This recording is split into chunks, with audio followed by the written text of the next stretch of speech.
ఏమన్నాడు అయ్యారు, నాకు అసలు చాలా బలహీనంగా ఉంటుందండి.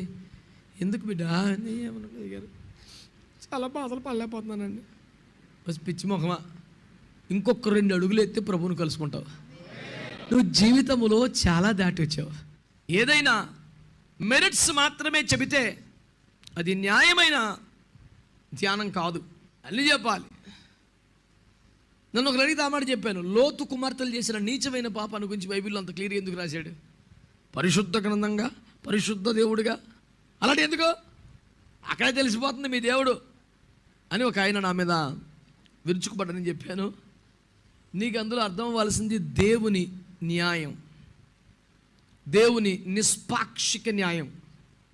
తన ప్రజలు గనుక వారి వీర శూర కార్యములు మాత్రమే వ్రాసి వారి లోపములు బలహీనతలు దాస్తే అది నిష్పాక్షిక గ్రంథం అవ్వదు. ఇలాంటి కోణం మీకు తెలియాలి, నేర్చుకోవాలి. తన ప్రజలు అంటే తన పిల్లల తప్పులను దాచేసి ఎదుటోళ్ళ తప్పులన్నీ ఎత్తేసి తన పిల్లల్ని సర్వోత్తములుగా చూపించుకునే ఏమండి పక్షపాత వైఖరి దేవునికి ఉండదు. తప్పు చేస్తే తన వాళ్ళను కూడా ఎండగడతాడు అనే సారాంశము క్రీస్తు విరోధులకు కూడా తెలియటకు నోవహు లాంటి మహానుభావుడి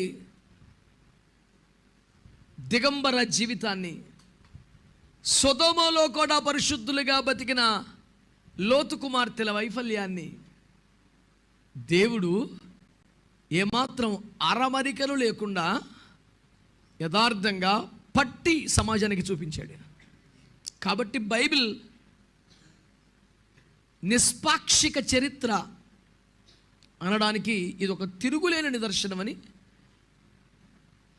జ్ఞాపకం చేస్తున్నా.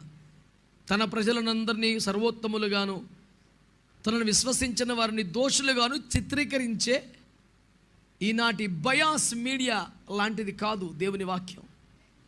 ఎవడినైనా సరే తూర్పారబట్టి నగ్నంగా పట్టి నిలబెట్టి చూపగలిగిన ఒక నిష్పాక్షిక వైఖరి ఈ రచయిత అయిన దేవునికి ఉన్నది అని చెప్పటం దేవుని యొక్క ఉద్దేశం అని మీకు జ్ఞాపకం చేస్తున్నాను.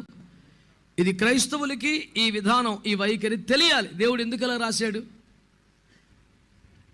అనే కారణం కూడా మీకు తెలియాలి కాబట్టి ఈ మాట చెప్పాను.